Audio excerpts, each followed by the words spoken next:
Donc maintenant, même principe, quand on veut passer la garde. Toujours c'est un concept de base. Hein. Tout à l'heure, quand j'étais en dessous, il fallait que je divise mon partenaire en gauche-droite. Et là, comme je suis au-dessus, je vais le diviser en haut-bas. C'est-à-dire, je coupe son corps en deux. Soit je contrôle que ses jambes, type très old school, mais où on passait petit à petit. D'accord? Maintenant, on voit beaucoup moins d'ailleurs. Soit complètement avec des passages en contrôle de haut de corps, type là, et on met une pression de malade pour passer la garde de notre partenaire. D'accord? Donc, on divise soit en haut, soit en bas. Ce qui est déjà une grosse différence par rapport à tout à l'heure, où on divisait le corps en deux, le corps gauche-droite. D'accord? Maintenant, toujours le même principe, on doit avoir 3 points de contrôle. Si j'ai 2 points de contrôle et 0 opposition de mon partenaire, c'est-à-dire il n'a pas de main, aucun problème, je passe. S'il commence à poser une main, 2 contre 1, je gagne quand même.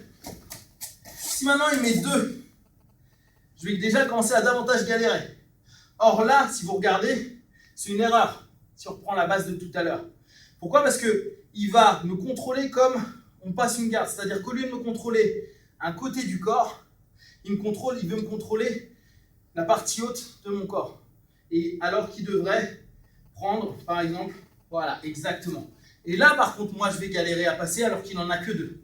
Donc, il va falloir automatiquement que je mette un troisième appui, une troisième cale, en tout cas, une troisième partie pour le contrôler. Donc, admettons que je pose cette base-là. Donc, on voit que le côté contrôlé va être là où j'ai 2 appuis. D'accord? À partir de là, à l'inverse d'en haut, où en haut, on passait du côté où on contrôlait, c'est-à-dire là où j'ai 2 appuis, là, je vais passer de l'autre côté. Parce que je sais que sa hanche va galérer à revenir du côté où je vais vouloir passer parce que je le contrôle. D'accord? Donc, si je suis là, je peux tranquillement switcher, passer. Si, n'importe comment, là, il prend de la rigueur.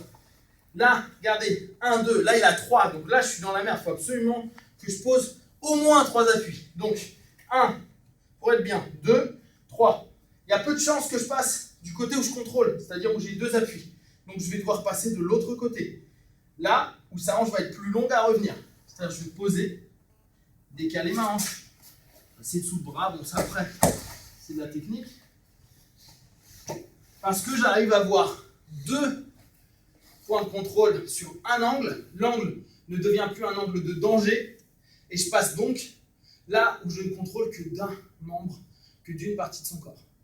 Donc on pense bien que pour le passage de garde, on pose toujours 3 appuis, 2 bras, une hanche, un genou, pour contrôler notre partenaire. Si on n'a pas 3 points, ça va commencer à être très compliqué pour le passer, hormis si on est très explosif, et hormis si on est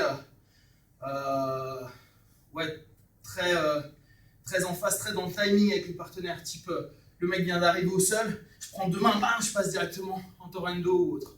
D'accord? Donc on pense bien, la notion de base, quand on est en haut, on divise le corps de notre partenaire au bas, et on contrôle soit le haut, soit le bas, avec au minimum 2 parties de notre corps, que ce soit épaules, bras, hanches, tête, et la troisième va nous permettre en fait de créer l'action au travers soit d'un levier, soit d'une cale, pour qu'on passe du côté qui n'est pas contrôlé à ce moment-là.